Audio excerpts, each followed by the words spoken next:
अस्सलाम वालेकुम dear students, मेरा नाम मोहम्मद आसिफ है और इस वीडियो लेक्चर सीरीज़ में जो हम कोर्स पढ़ रहे हैं उसका नाम है आर्टिफिशियल इंटेलिजेंस। स्टूडेंट्स, ये हमारा वीक नंबर 5 है और लेब नंबर 7 है। प्रीवियस क्लास में हमने कुछ टॉपिक्स कवर किए, जिसमें सबसे पहले हमने ये देखा कि कंडीशनल को कैसे इम्प्लीमेंट करेंगे लिस्प क्लास में। देन हमने ये देखा इफ़ स्टेटमेंट के थ्रू कैसे करेंगे। उसके बाद हमने लॉजिकल ऑपरेटर्स पे कुछ एग्जांपल्स किए जिसमें एंड और एंड नॉट की बात आ जाती है। नेक्स्ट हमने मतलब इन तीनों के ऊपर कुछ एग्जांपल सॉल्व किए। आज जो हम टॉपिक पढ़ रहे हैं उसमें पहले आ जाता है लूप्स क्या होते हैं। वो तो ऑलरेडी हम पढ़ चुके हैं थ्योरी क्लास में, यहाँ पर हम इम्प्लीमेंटेशन करेंगे। लूप्स में जो हम टॉपिक की बात करेंगे वो पहले आ जाएगा डू स्ट्रक्चर के ऊपर। सिंटैक्स हम देख चुके हैं, हम इसके ऊपर कुछ प्रोग्रामिंग एग्जाम्पल सॉल्व करेंगे। तो स्टूडेंट्स आइए, कुछ एग्जांपल्स हैं हमारे पास, उसको लैब में सॉल्व करते हैं। मसलन सबसे पहले जो एग्जांपल है कि हमने 1 से लेकर 10 तक जो वैल्यूज़ हैं या न्यूमेरिक नंबर्स हैं वो कैसे प्रिंट करेंगे, उसके ऊपर प्रोग्राम लिखेंगे। सो आइए मूव करते हैं टूवर्ड्स लिस्प इंटरप्रेटर के ऊपर। तो सबसे पहले मैंने कहा था कि हम जो यहाँ पर प्रोग्राम सॉल्व कर रहे हैं वो with the help of user defined function करेंगे। तो मैंने डिफाइन लिखा क्योंकि हम बार बार कॉल करेंगे, तो इस वजह से हमें इसकी ज़रूरत है। लेट्स सी डिफाइन हम करते हैं, तो हमने फंक्शन का नाम लिखा 50n। हमें फ़िलहाल कोई वेरिएबल नहीं चाहिए। नेक्स्ट मूव करेंगे डू स्ट्रक्चर के ऊपर। डू का कीवर्ड लिखेंगे। डू का कीवर्ड लिखने के बाद हम डायरेक्टली दो पैरेंथेसिस डालेंगे। फर्स्ट पैरेंथेसिस जो होगा वो हमारा लूप का वेरिएबल होगा। लेट्स सी हमने लूप का वेरिएबल लिया x और जिसको इनिशियलाइज किया मैंने 1 से, क्योंकि मुझे 1 से 10 तक प्रिंटिंग करनी है। नेक्स्ट हमारे पास अगर दूसरा वेरिएबल है तो हम यहाँ पर दूसरा आपका लिस्ट डाल देंगे, या तीसरा या चौथा, अगर हमें वेरिएबल की ज़रूरत है एक्स्ट्रा वेरिएबल्स की लूप के अंदर। अगर नहीं है तो आप यहाँ पर जो ये वाला पैरेंथेसिस है उसको बंद कर दें। नेक्स्ट हम लोग, मैं नीचे आ रहा हूँ, इंटर करके आप एक लाइन में भी लिख सकते हैं, लेकिन फिर वो आपको समझ नहीं आएगी। तो नेक्स्ट यहाँ पर आएंगे, सबसे पहले कंडीशन चेक करेंगे। तो कंडीशन जैसे ही डालेंगे तो हमने दो पैरेंथेसिस यूज़ करने हैं। तो यहाँ पर हम इक्वल टू इक्वल वाला प्रेडिकेट यूज़ करेंगे, क्योंकि यहाँ पर मुझे 10 तक मूव करना होगा। सो इक्वल जो हमारे पास प्रेडिकेट है, हम कंपेयर करेंगे x को 10 के साथ। अगर हमारे पास ये वाला कंडीशन ट्रू आ जाती है तो हम रिटर्न करेंगे कोई वैल्यू। लेट से मैं यहाँ पे लिख देता हूँ एग्जिट। अगर यहाँ से मुझे ट्रू मिलता है, लेकिन अगर मुझे यहाँ से फॉल्स मिलता है तो हम यहाँ पे मूव करेंगे नीचे, मतलब बॉडी में।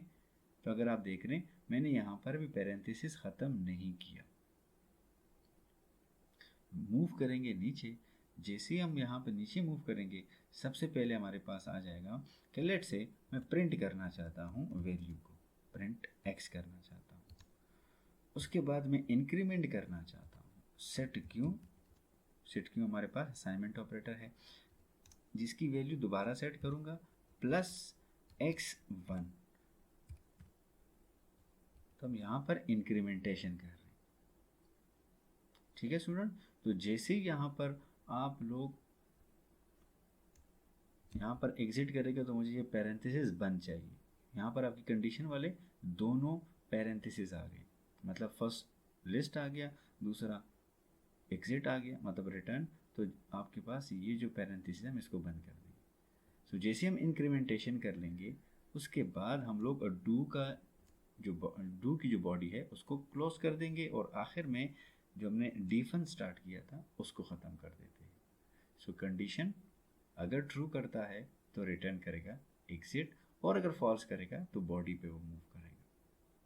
हमने पहले प्रिंट किया x को, क्योंकि इंक्रीमेंट बाद में चाहिए मुझे, वरना फिर वो 2 से स्टार्ट करता। एंटर करेंगे, अगर हमारे पास यहाँ पर जो फंक्शन की बॉडी है वो ठीक है तो वो रिटर्न करेगा फंक्शन का नाम।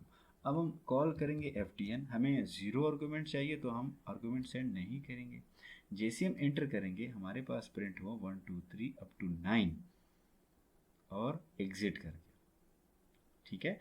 लेट से अगर हमने यहाँ पर प्रिंट करना हो 9 से मतलब 10 से 1 तक, तो हम यहाँ पर थोड़ी सी चेंजिंग करेंगे, यहाँ पर 10 कर देंगे और इक्वल की बजाय, इक्वल भी यूज़ कर सकते हैं, हम यहाँ पर 0 यूज़ कर लेते हैं, 0p। क्या हमारे पास x में जो वैल्यू है वो 0 हो गई, ठीक है। और हम यहाँ पर बजाय इंक्रीमेंट करने के हम डिक्रीमेंट करेंगे। सो पहले हमारे पास 10 आएगा, 0 नहीं है तो 10 प्रिंट होगा, वगैरह वगैरह वगैरह। लेट्स सी, जैसे हम ftn को कॉल करेंगे, ftn ये हमारे पास प्रिंट कर देगा 10, 9, 8 वगैरह वगैरह। सो ये हमारे पास था first example. Now let's move toward the next example. Next example में है कि टेबल को प्रिंट करना है। टेबल मतलब 2 का टेबल हो सकता है, 3 का टेबल हो सकता है। नेक्स्ट एग्जांपल में हम दोबारा dfun यूज़ कर रहे हैं, इसका नाम मैंने लिया let's say table.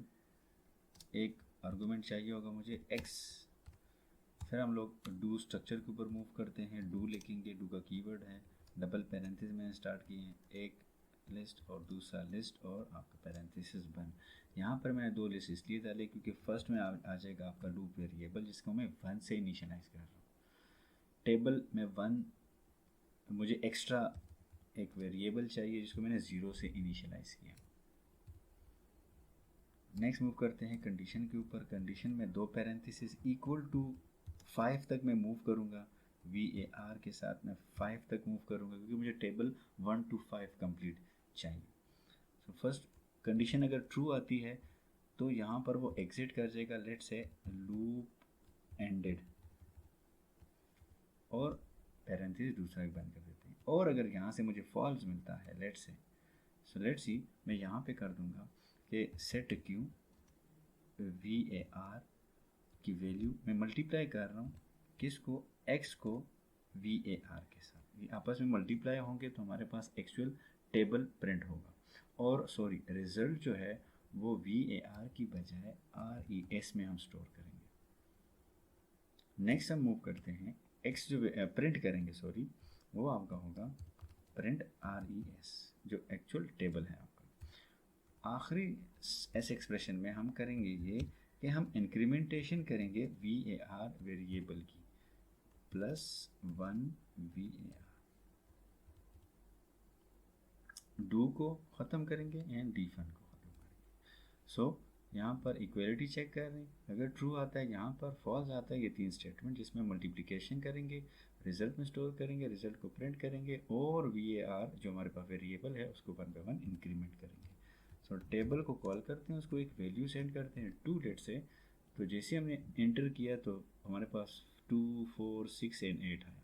Let's see, हम इसको दोबारा कोई एग्जांपल देते हैं, 3 वैल्यू, तो हमारे पास बन जाएगी इसकी 3, 6, 9 एंड 4, तो हमारे पास 3 का टेबल। सो ये था हमारे पास दूसरा example students. Now let's move toward the third example जिसमें हमने कहा कि फैक्टोरियल फाइंड कर, dfun लिखेंगे, factorial is the name of the function, एक आर्गुमेंट रिसीव करेंगे, उसके बाद हम लोग डू स्ट्रक्चर स्टार्ट करेंगे। इसमें हम लोग 2 पैरेंथेसिस मैं डाल रहा हूँ क्योंकि यहाँ पर फर्स्ट मुझे वेरिएबल को इनिशियलाइज करना होगा x से, जो लूप का वेरिएबल है x हमारे पास आएगा एज ए आर्गुमेंट, और एक फैक्ट वेरिएबल चाहिए होगा जिसको मैंने इनिशियलाइज किया 1 से। Next we have a condition, यहाँ पर मैं जो प्रेडिकेट यूज़ कर रहा हूँ वो है 0p। 0p चेक करेगा वेरिएबल में, अगर वो 0 की इक्वल हो जाता है तो हम रिटर्न कर जाएंगे फैक्ट जो हमारे पास एक वेरिएबल है। नेक्स्ट हम लोग अगर यहाँ से फॉल्स मिलता है तो सेट क्यों करेंगे, fact multiply by fact and variable, इन दोनों को आपस में मल्टीप्लाई करेंगे और रिजल्ट स्टोर करेंगे फैक्ट के अंदर। इसी तरह हम लोग डिक्रीमेंटेशन करेंगे वेरिएबल की, क्योंकि मैंने x वेरिएबल को इनिशियलाइज किया, x में x अगर 3 आया तो हम 3 to 1 पे जाएंगे। सो लेट्स सी, हमने यहाँ पर किया माइनस वेरिएबल 1, लूप को ख़त्म करेंगे एंड फंक्शन को ख़त्म करेंगे। सो यहाँ पर हमने 0p यूज़ किया, ट्रू आता है तो ये, फॉल्स आता है तो ये 2 स्टेटमेंट। लेट्स सी हमारे पास रिजल्ट क्या आता है अगर हम इसको 3 सेंड करते हैं फैक्टोरियल में, हमारे पास रिजल्ट आया 6। इसी तरह फैक्टोरियल को अगर मैं 4 दे देता हूँ तो वो रिजल्ट मुझे देना चाहिए 24। तो स्टूडेंट ये था second example. Now let's move towards the next example, जो है कि हम लोग फोर्थ, जो हमारे पास एक लिस्ट हम रिसीव करें, which take a list as a argument in a user defined function and find the length of that list। तो हम एक फंक्शन को लिस्ट देंगे और वो लिस्ट की जो एलिमेंट्स है वो काउंट करके हमें वापस दे देंगे। सो लेट्स सी इसको सॉल्व कर। अगेन हम लोग डिफाइन यूज़ करेंगे। उसके बाद लेट्स से हमने फंक्शन का नाम लिखा लेंथ, LEN, एंड वेरिएबल हमने लिया लेट्स से m, जो हम आर्गुमेंट ऐसे आर्गुमेंट रिसीव करेंगे। Next we have a do structure. अब यहाँ पर हम लोग दो वेरिएबल को इनिशियलाइज करेंगे। नंबर 1 जो होगा वो होगा लेट से हमारे पास डबल एल, दो लेट से या डबल एल की बजाय मैं वेरिएबल यूज़ कर रहा हूँ और इनिशियलाइज करूँगा m से। इसी तरह हम लोग एक एक्स्ट्रा वेरिएबल लेंगे सम, जिसमें ओवरऑल हम काउंटिंग करेंगे और उसको इनिशियलाइज किया मैंने 0 से। अब यहाँ पर नेक्स्ट जो कंडीशन हम चेक करेंगे वो होगा एटम प्रेडिकेट। हम ये 1 बाय 1 जो लिस्ट है उनसे एलिमेंट्स को रिमूव करेंगे with the help of CDR function, और यहाँ पर बार बार चेक करेंगे कि हमारे पास वो लिस्ट एम्प्टी हो गई कि नहीं हुई। तो यहाँ पर हम नल भी यूज़ कर सकते हैं, एटम भी यूज़ कर सकते हैं। सो लेट्स सी, यहाँ पर मैं डबल VAR को बार बार चेक करता रहूँगा, और अगर यहाँ से मुझे ट्रू मिलता है हम लोग समेशन जो है जिसमें हम लोग रिजल्ट स्टोर करेंगे, काउंटिंग स्टोर करेंगे, वो रिटर्न कर जाएंगे। और अगर यहाँ से फॉल्स मिलता है तो हम करेंगे सेट Q VAR, और इसमें हम CDR करेंगे, CDR ऑफ VAR। हम यहाँ से CDR की मदद से 1 बाय 1 एलिमेंट्स को रिमूव करेंगे। जैसे कि आपको पता है CDR से हम लोग फर्स्ट एलिमेंट को स्किप करते हैं, रिमेनिंग को रिटर्न करते हैं विद इन द लिस्ट, तो वो यहाँ पर स्टोर होगा।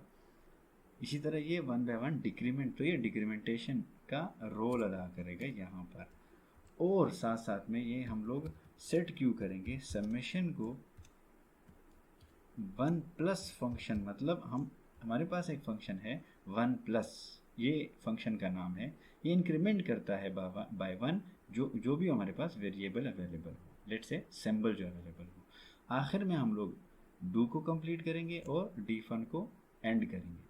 सो लेट्स सी, हम इसको कॉल करते हैं LEN। लेट से मैंने इसको सेंड किया elements A B and C, तो ये हमारे पास 3 एलिमेंट्स हैं, तो रिजल्ट हमारे पास इसका 3 आना चाहिए। लेट से मैं दोबारा यहाँ पर LEN करता हूँ और इस दफ़ा मैं इसको A B C and D send करता हूँ, तो ये हमें रिजल्ट देना चाहिए 4।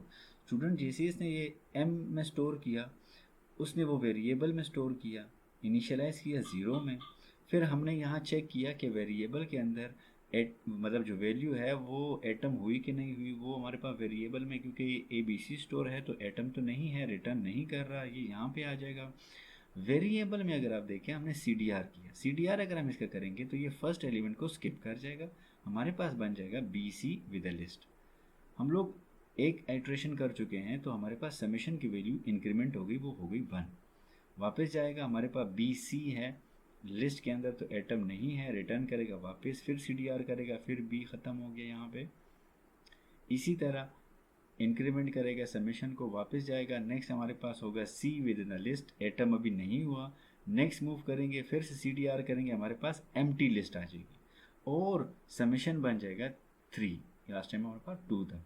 जैसे यहाँ पर आएंगे तो हम लोग आपने यहाँ पे देखा एटम खाली लिस्ट है, एम्प्टी लिस्ट, तो ये ट्रू हुआ और रिटर्न कर जाएगा समेशन 2। तो जैसे ही हमने ट्रू हुआ तो इसने रिटर्न किया समेशन। तो ये थे स्टूडेंट हमारे पास कुछ एग्जांपल जो हमने सॉल्व किए आपके लिस्ट इंटरप्रेटर के ऊपर। अगर इसमें कोई प्रॉब्लम हो तो आप मुझसे पूछ सकते हैं मेरे ईमेल एड्रेस पे जो कि है asif@northern.edu.pk। Thank you. अल्लाह हाफ़िज़।